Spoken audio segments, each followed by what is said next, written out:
తాలిపీట్లో chopped onions, కొత్తిమీర, coriander leaves వేసుకొని చాలా సాఫ్ట్గా మెత్తగా అయ్యేదాకా బాగా మిక్స్ చేసి చపాతీ పిండిలాగా పెట్టేసుకోవాలి. ఒక 20 నిమిషాల తర్వాత మీకు కావాల్సిన షేప్లో బట్టబెట్టి రాగి రొట్టెలు ఎలా చేసుకుంటారో అలాగా రాజగిరి అమరాంతస్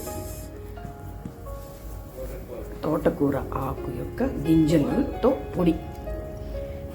మహారాష్ట్రలో రాజగిరి అంటారు దాన్ని. చాలా టేస్టీగా ఉంటుంది, చాలా ప్రోటీన్లు, మంచి ఆల్టర్నేటివ్ టు గోధుమలు, జవార్ బాజ్రీ.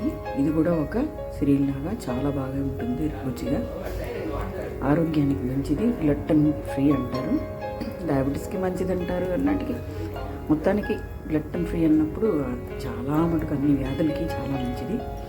దీనిలాగా అప్పుడప్పుడు రాగి రొట్టెలు చేసుకున్నట్లు అప్పుడప్పుడు నీళ్ళతోటి, జొన్న రొట్టెలు, జవార్ రొట్టెలు, బాజ్రీ రొట్టెలు అంటారు ఇక్కడ, జొన్నలు సజ్జల రొట్టెలతో పాటు ఈ అమరంతస్ గింజలు, రాజగిరి అనేసి చేసుకుంటారు. ఇది కీన్వా ఫ్యామిలీకి సంబంధించిన గింజలు. ఇవి కూడా చాలా ఆనియన్స్, అసలు ఇంకా మన ఎర్రగడ్డలు కాకుండా ఎర్రగడ్డ చెట్లు అంటారు ఇక్కడ ఉంటాయి, దాన్ని వేసేసుకుంటారు బాగా. కొత్తిమీర వేసుకుంటారు, లేదంటే ఏదైనా ఆకుకూరలు ఉంటే కూడా కలిపేసుకుంటారు ఇందులోకి.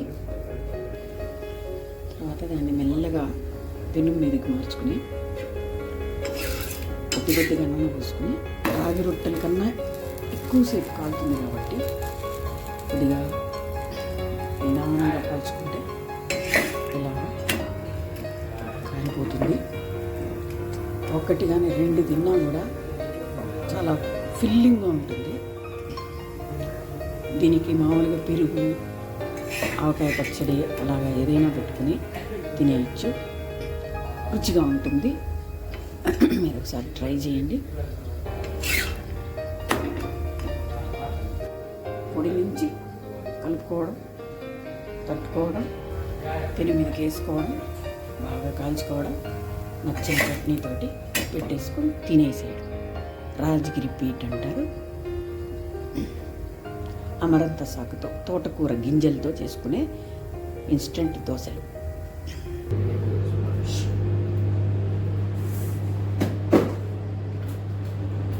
మహారాష్ట్రియన్ ఫేమస్ ఫుడ్స్లో ఇది ఒకటి.